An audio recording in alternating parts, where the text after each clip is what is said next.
everyone, I'm in my usual spot, lying down. Whoa. I've also got the kitty cats on the bed. I've got Alice there. And Mo's just run away because he hates the camera. If he hears the click of my phone, he knows he's had his picture taken. He runs off. He hates it. But he's very photogenic. Anyway, I thought I'm doing obviously lots of videos of updates and my illnesses and stuff. Part of Potsie Zebra is also getting to know me, and I think a while ago I did the 20 questions, which is one I made up, but it was EDS based again, so it's finding more about me and my illnesses. But I just thought it'd be good to get to know me as a person because I do exist as a human, not just as a... I always say, although a zebra is unique, it doesn't define me. Like, I don't want to just be known as the person who's got EDS and POTS and that's it, and they don't know anything else about me.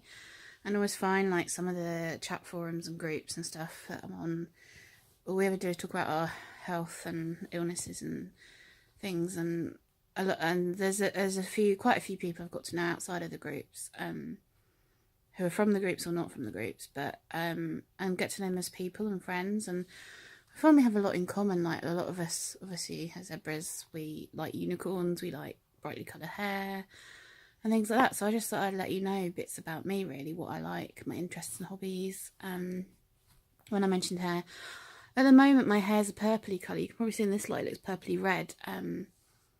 I love to dye my hair. I am strawberry blonde, and I think as I edit this video I'll add pictures in for you to see. But I was strawberry blonde when I was little, and then as I got older in my teens, my hair just suddenly started going brown. I was like, ugh. So I was dyeing it blonde for years. And then when I left uni, I started experimenting. And I accidentally, my last year of uni, dyed my hair bright red at Christmas. So everyone thought it was a Christmas joke. And it wasn't a joke, it was for real, but it looked awful. So after that, I went back to blonde for like years. And then I met Adam.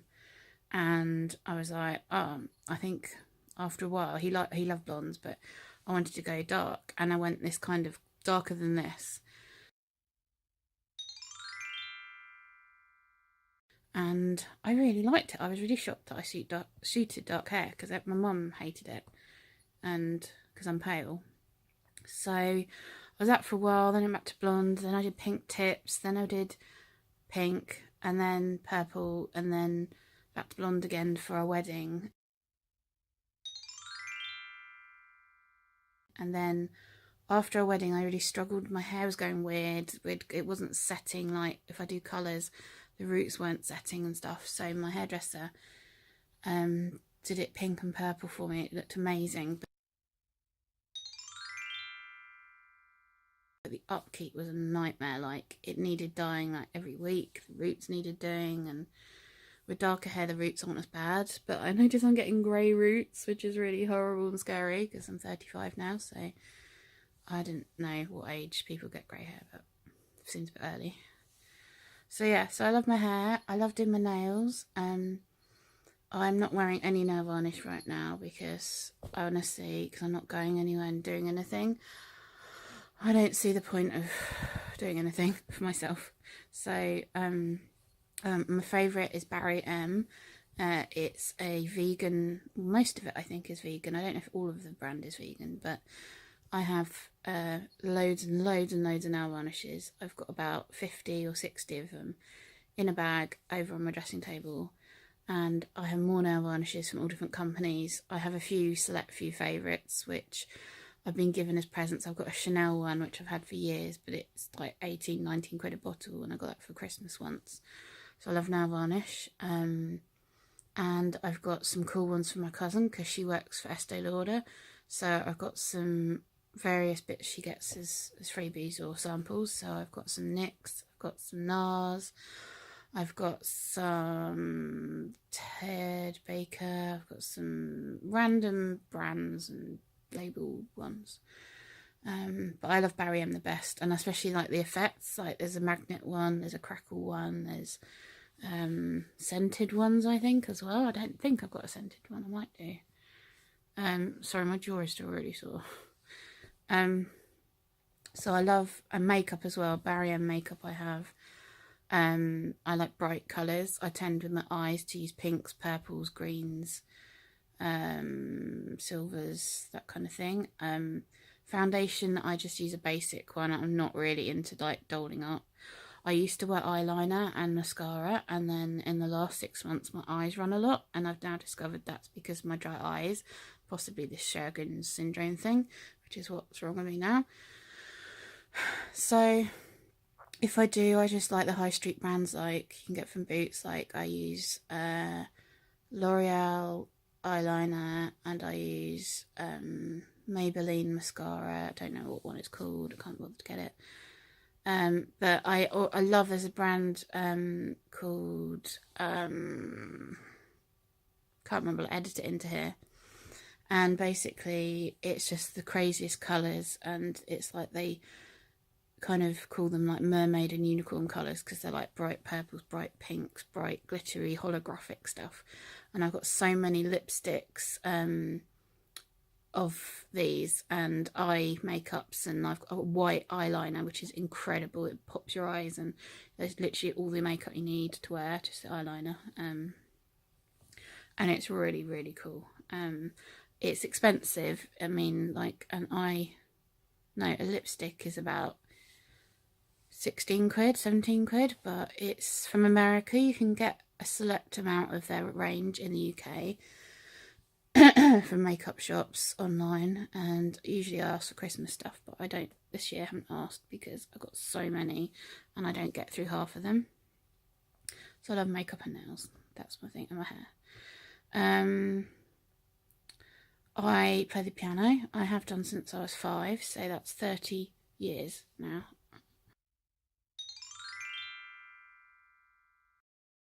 And I've taught it as well when I had to give up work, and my aim one day is to go back to teaching from home if I can, if I'm well enough,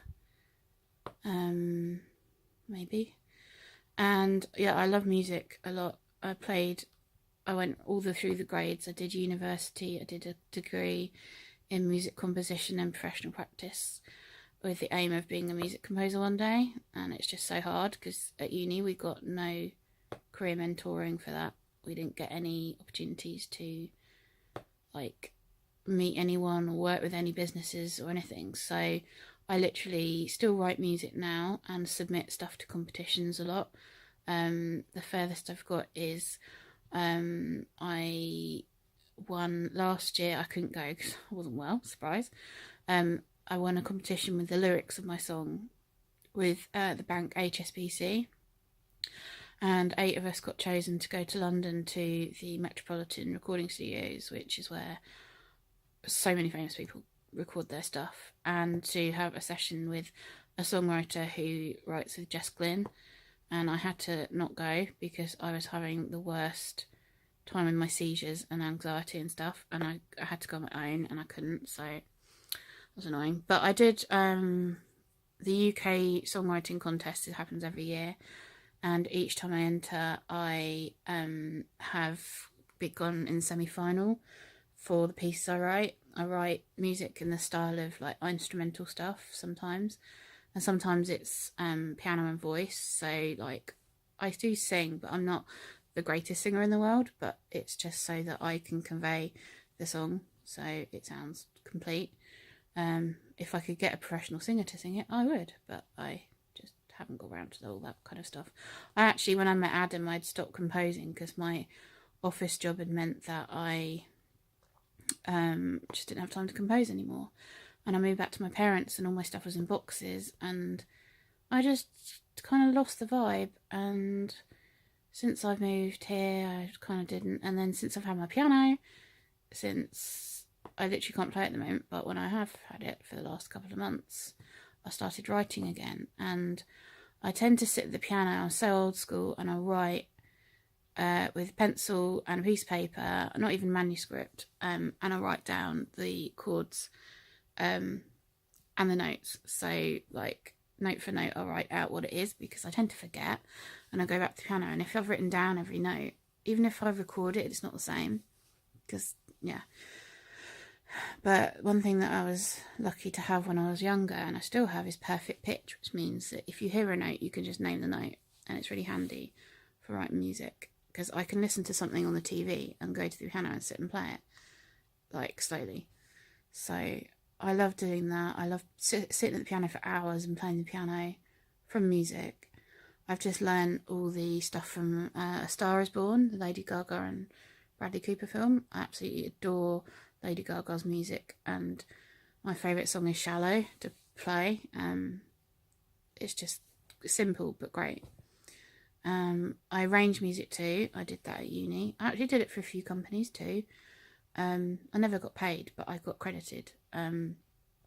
Arranging's like when you take a piece that's already famous and you arrange it for a certain instruments, or you can write something from scratch but for particular instruments. So, like, I did Inspector Gadget, which was quite cool. I have a YouTube channel actually for my music, so I'll put a link in the description below if you want to see my compositions and arrangements. They're on there.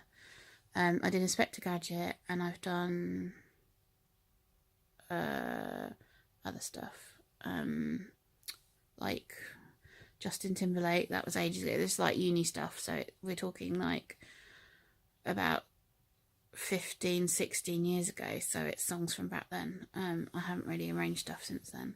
I've just written a song actually for my second cousin, who was born in January, and I wrote her little like nursery rhyme type song. It's just an instrumental thing that she can clap along to. Music's my life. I love all kinds of music. The only stuff I hate is that really heavy rock, metal, thrash, like shouty stuff, and rap, because I really don't think rap music is music. I think it's poetry, but not actual music. So, but I'm open-minded to everything else. The style I like to write in for composing is like Einaudi.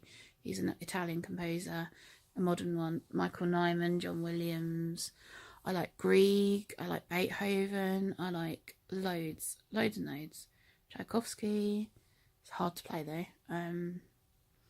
I also used to play, I taught myself the guitar. I can play basic guitar, electric. I used to play the saxophone. I had to give it up because my pots.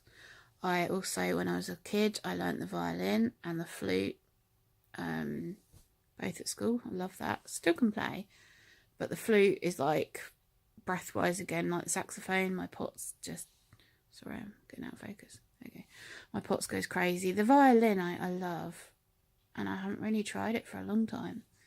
But I'd love to learn like the cello, or yeah, because you can lean it. It's a sitting down instrument. It would be good. So I'm very musical. My whole family is. My dad's side especially is Welsh. They all play an instrument. They all sing in choirs. I used to sing in choirs. I used to run my university choir with my other university friends, who we had to do that for our final year, to run the chamber choir. But I love listening to music and all that. And then non-music stuff, I love Lego. I love it so much. I loved it when I was little. And then when I got to about teens, I was like, a bit like, oh, I'm too old for this. And then it just resurged in the last 5 years. And I sold all my old stuff for a lot of money, and I've got some new cool stuff. It's mainly Lego Architecture and Lego Expert that I love. Last year for Christmas, I got the big Lego Expert bus, which is the London bus, the red one. It is huge. It's about £110, I think. My husband's family got it for me. It took me about a week to build. I was doing like 2 hours a day because my hands get like sore, achy from my EDS. Sorry, my morphine's kicking in. My brain's like, ooh. Yeah, the bus box is currently in front of me, and it's our TV in our bedrooms on it, because the box is that big.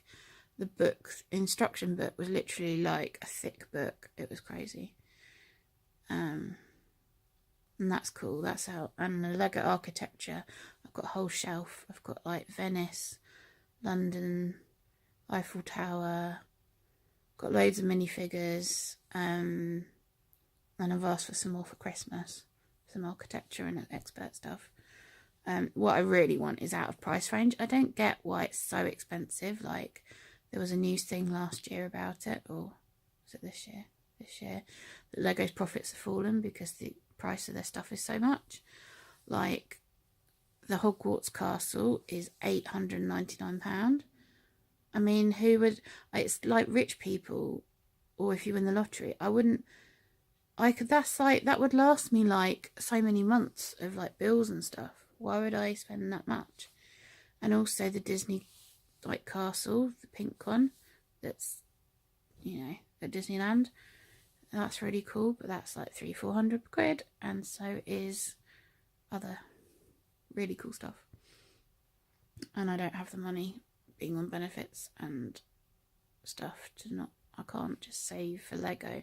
If I save up money, it's for really important stuff like bills and maybe a weekend away with Adam, which is more value to me than Lego, just because we don't get to go away much, if at all.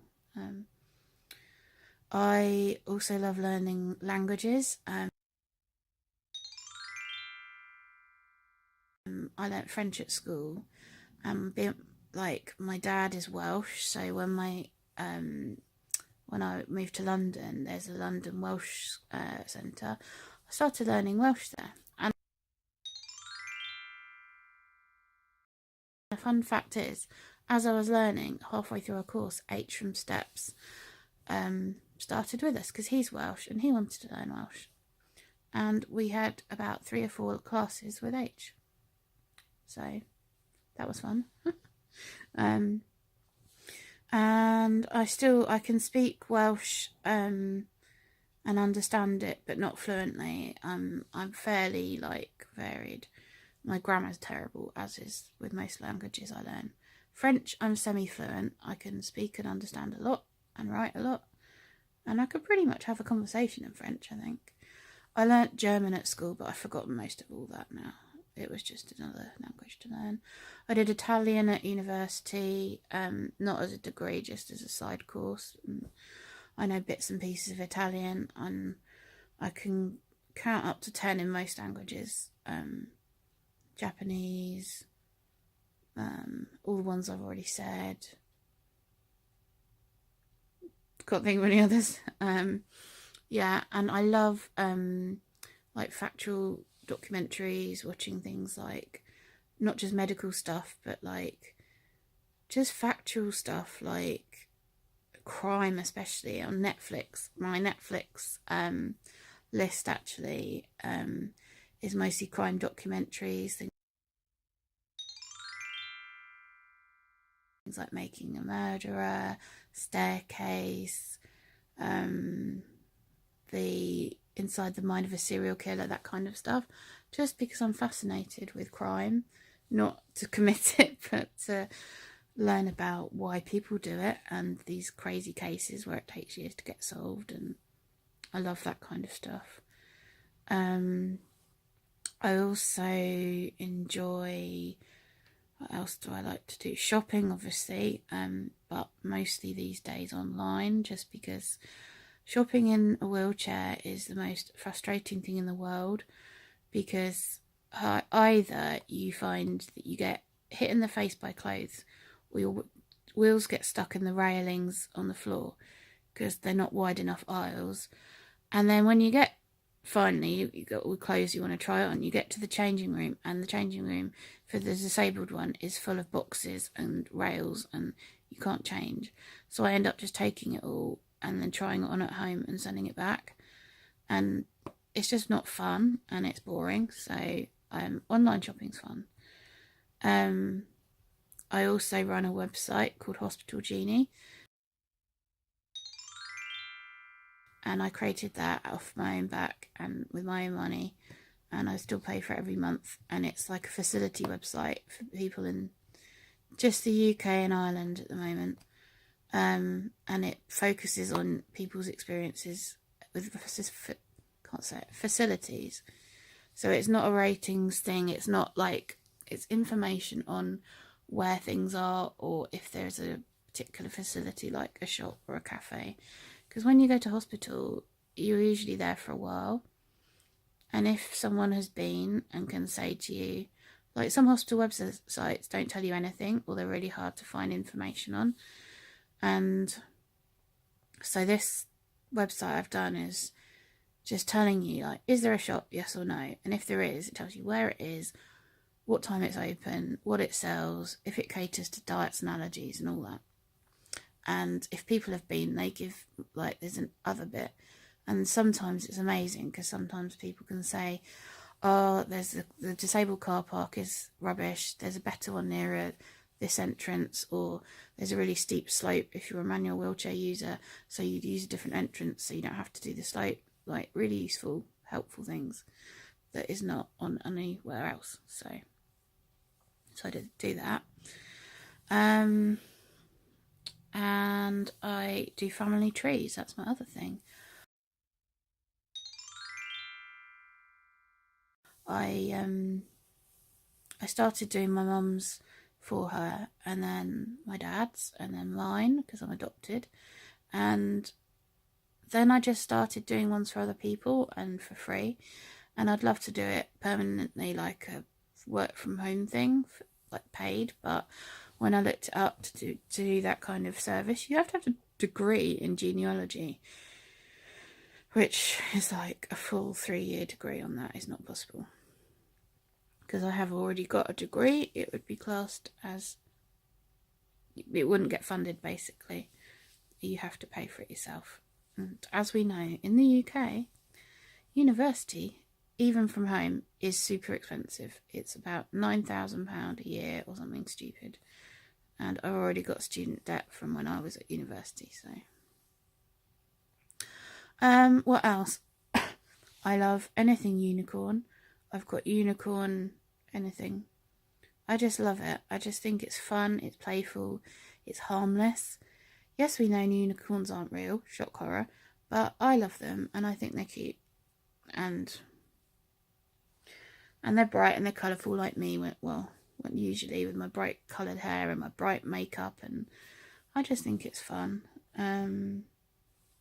Yeah, and I just, like I say, I watch Netflix and stuff.